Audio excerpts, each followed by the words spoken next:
Good evening, and welcome to What's Your Story? My guest tonight is Sherry Sutton. She is the founder of She Is Me Productions, which is a fascinating story in itself. But let me ask you a question. Do you believe in miracles? If you don't, her story may change your mind. Welcome to the show, Sherry. Thank you. Tell me something. Before we get to the fascinating story that you have, tell us exactly what She Is Me is. The She Is Me project started out as a dream of mine and was in my head for quite a few years before I decided to bring it to fruition. It's a project that we focus on the issues of women and our community, issues of our community. Okay.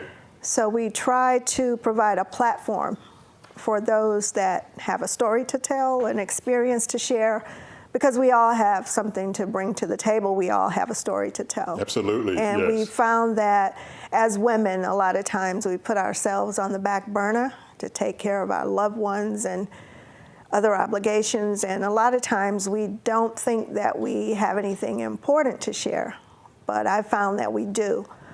Because a lot of times our experiences will help someone else that may think that they're the only one that's been through what they've been through or seen what they've seen. So, Would you tell our viewing audience a little bit about yourself? Where are you from? Where are you born? I'm a Southern girl. All right, okay. Still consider myself a Southern girl, even though I've lived in Connecticut for quite a few years. I'm originally from North Carolina. North Carolina? Yes. All right. The Tar Heels. Tar Heels. And I tell anyone, if you look at my heels, you'll see the Tar. But all kidding aside, yes, that's my home. I migrated to Connecticut back in the 70s when I was still in high school. Yes, I just told my age. Okay, all right. And have lived here and worked here pretty much since then. Do you have siblings? I do. I'm the oldest of 6. Okay. 2 girls and 4 boys. All right. Yeah. Okay. Now, your story concerns one of your siblings. Yes. Would you please take your time and tell us the miraculous story of your brother, please? Sure, I'll be glad to. And I thank you for using that term because I do consider him a miracle. My brother, what I'll call a free spirit. When we were growing up, he loved to take things apart, put them back together. Loved cars. Both of us learned to drive before we could actually reach the pedals. Sure. So that was basically in our blood. And so he, through school and just his love of cars, taught himself to work on cars. So he became like a master mechanic. And one year, some friends had family come from New Jersey to visit for the Thanksgiving holiday.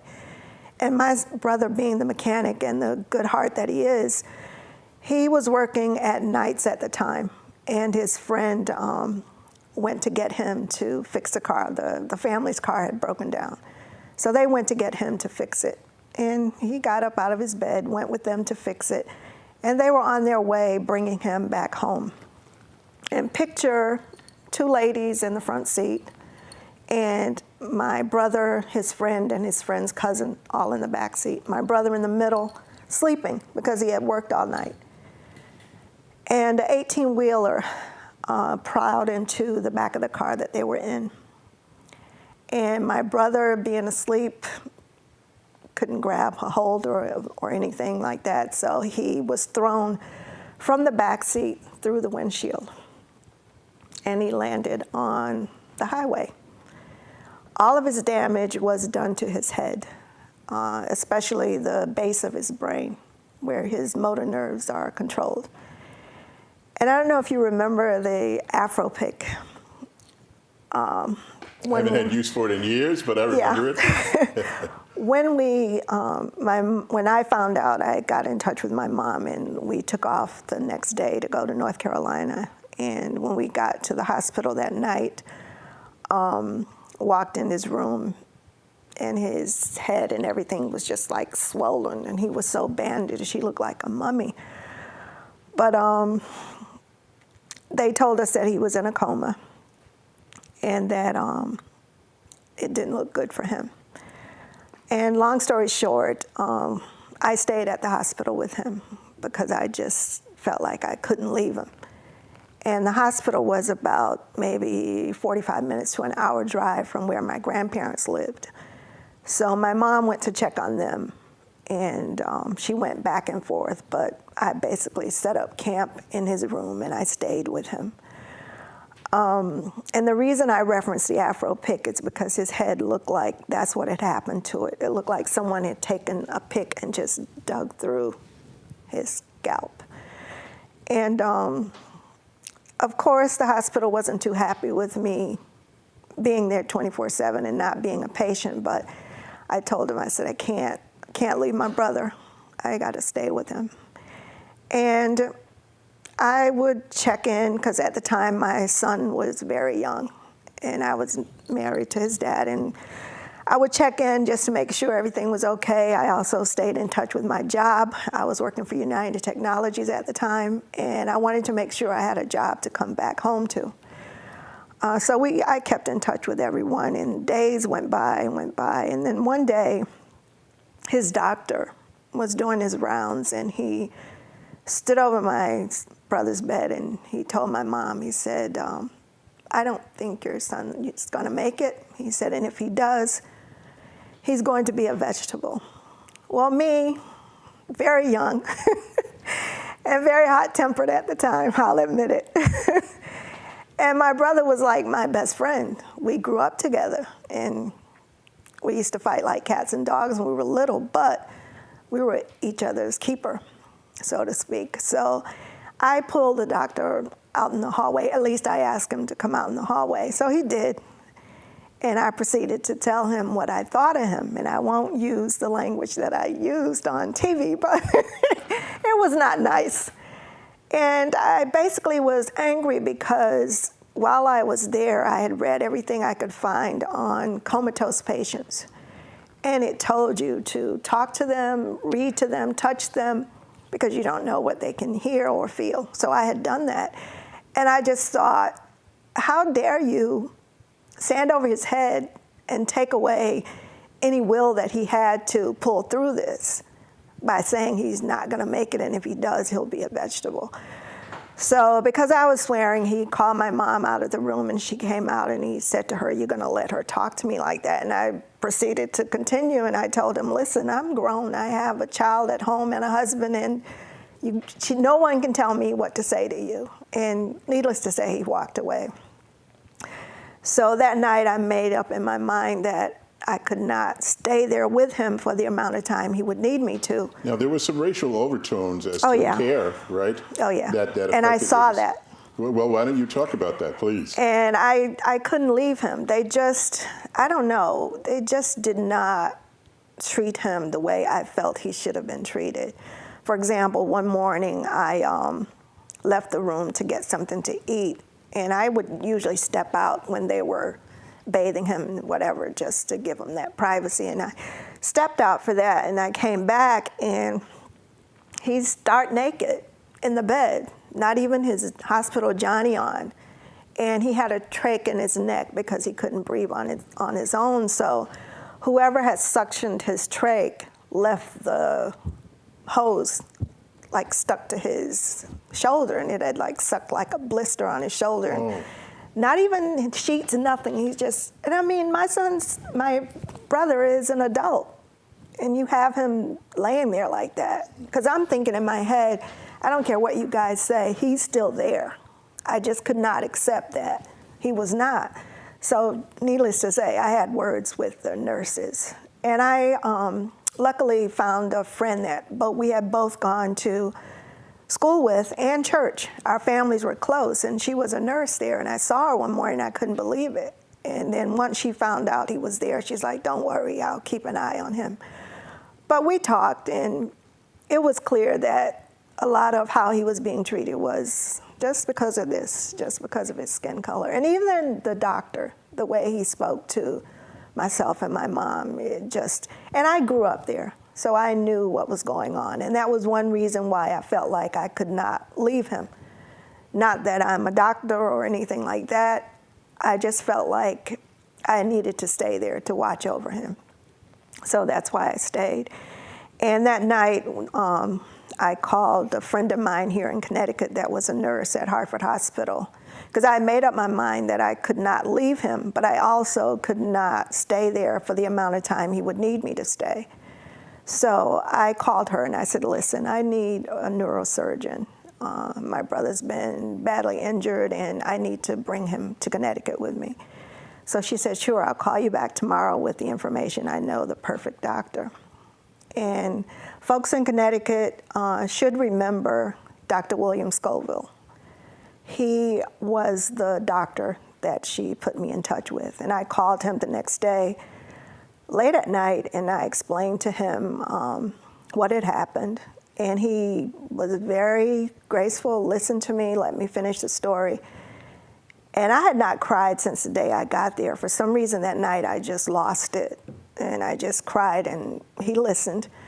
And he let me finish, and he said to me, he said, I would love to take your brother's case. He said, but I'm retiring, so I'm not taking any new cases.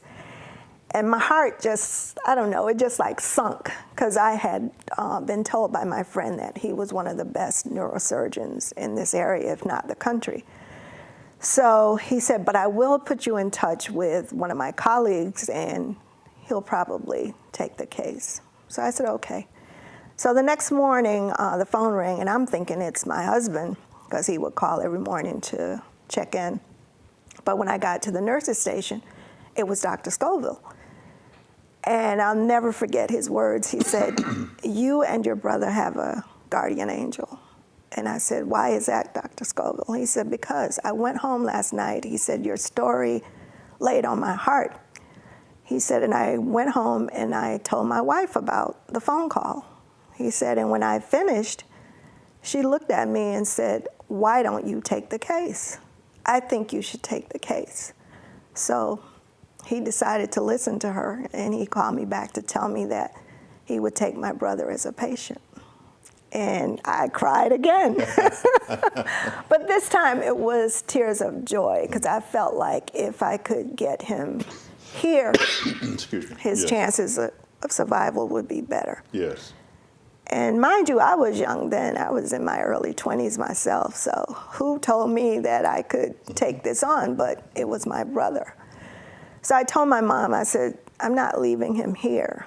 I said, I'm taking him back to Connecticut. So Dr. Scoville told me what I needed to do. And he said, once he's stable, we can move him. He said, we're not going to move him until he gets stable. He said, so keep an eye on him and keep up with what the doctor says and, let me know. So this was like maybe a Wednesday. By that Friday, he was stable.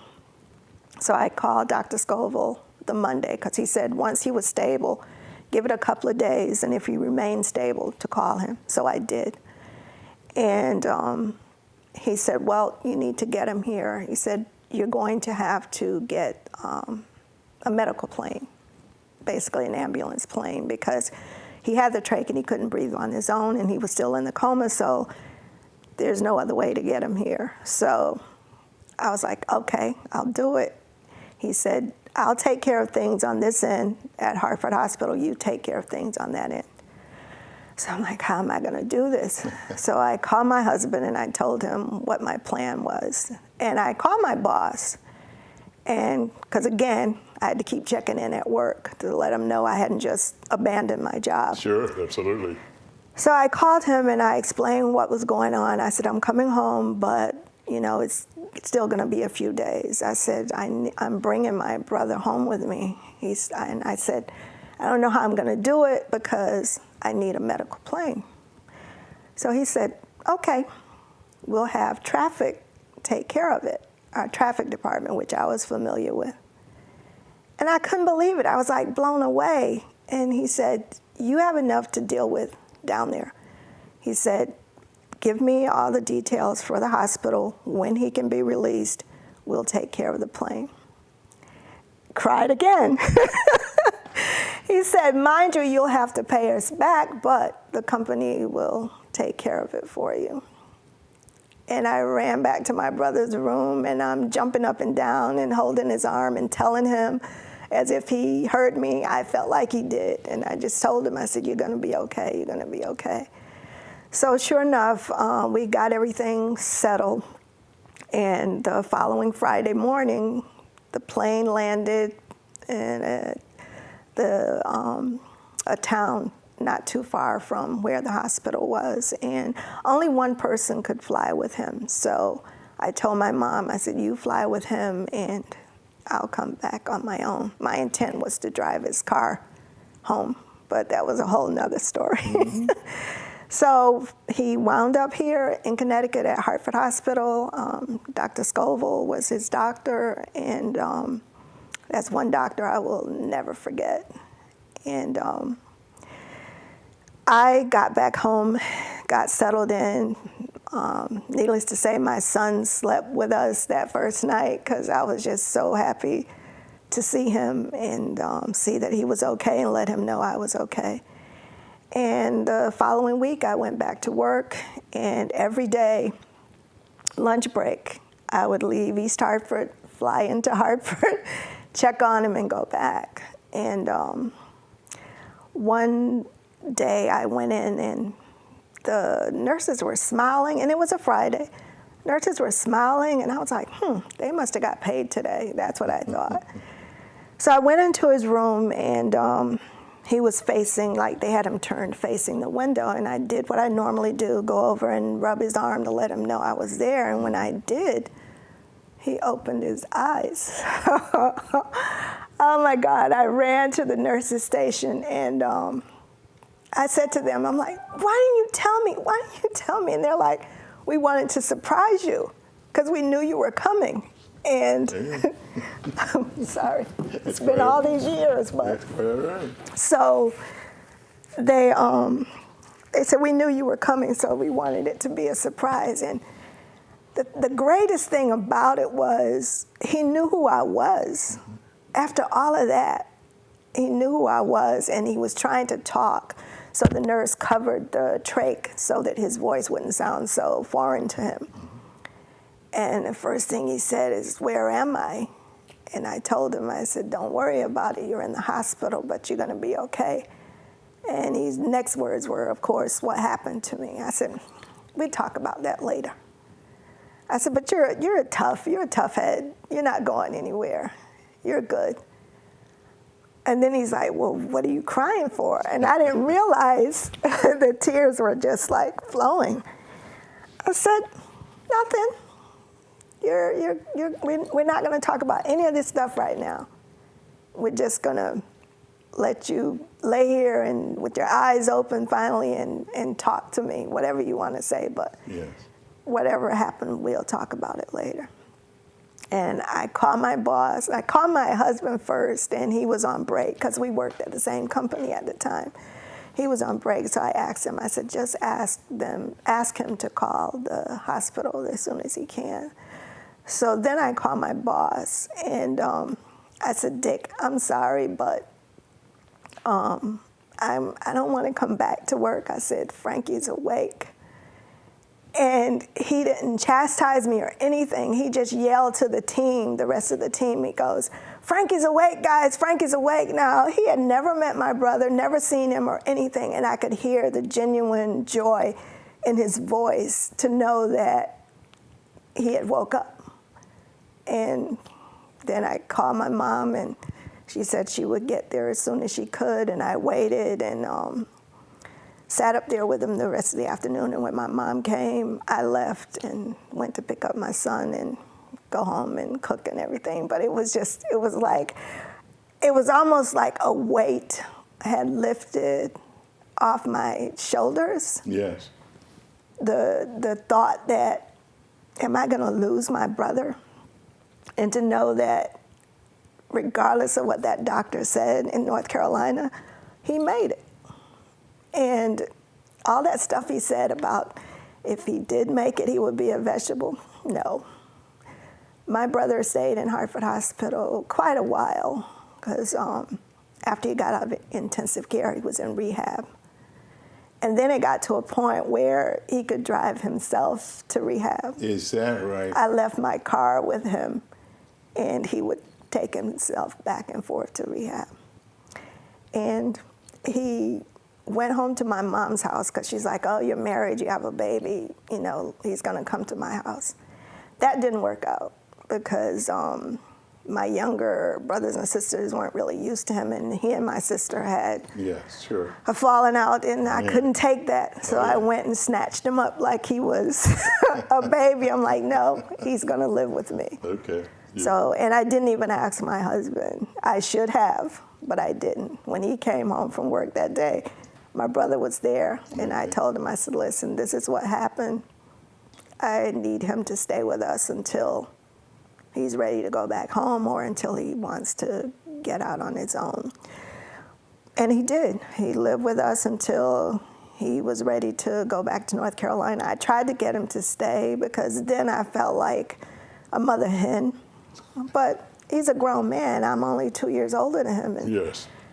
my husband was like, no, if he wants to go, you got to let him go. I said, no, I need him to stay here. I got to make sure. He's like, he doesn't want to stay here because it was cold when he came here, and it's like, I'm going back home.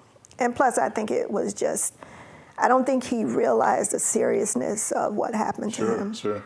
So he went back home. Let's talk about this extraordinary boss you had. Tell us about this guy. I loved my boss, I swear I did. He was just amazing for him to do that. How many people would do that for someone? If anything, they would have wanted to fire me because I just took off and I stayed down there. And even though I checked in still, now I'm quite sure he caught a lot of grief from his boss, but he never let me know it. But I know he did because I knew the environment that I worked in. But him, the salt of the earth. If I saw him today, I would hug him. Because just out of nowhere, not even without hesitation, he goes, you got enough to deal with down there. Let us take care of getting the plane all set. And so said, so done. How is your brother's attitude about God and miracles? Oh, God. My brother, I just think he's amazing. His spirit, he was always a jokester, always in trouble. And his hair is red, and they used to call him the redhead crazy kid. But he was always this can-do attitude, even when we were kids. As far as he was concerned, there was nothing he couldn't do. Yeah. And he proved it. And I used to tell him he had the Napoleon complex. Okay. Because he was short. Okay. But in spite of that, whatever he set his mind to do, he did it.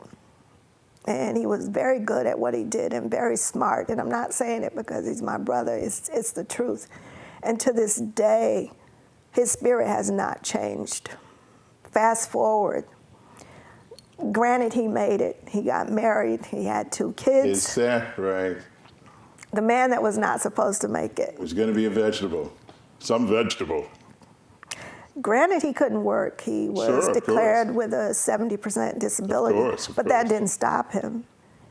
Because when he walked, it was kind of like this. Yes. Because the damage was to Yeah, his motor neurological, nerves. yes. Yeah. But that didn't stop him. He exercised and he pushed himself until he got back on his feet. And he would still work on people's cars for them because that's what he knew. And that was how he made his extra money, I call it. Everybody in the neighborhood would bring their car to him. What would you leave with them? What would you tell them about your experiences and the way, from my interview with you, you told me God worked in your life? Oh, yeah. There's no doubt about it. What I would say to the audience is, don't ever give up. Don't give up on anything. Don't give up on anyone, especially anyone that's been injured. If the doctors tell you, say goodbye, don't, because they're not in control. Thank you. That's all the time we have for tonight's show. My thanks to my guest, Sherry Sutton, for sharing her story. Everybody has a story. What's yours? Thank you for tuning in. Until next time, good night.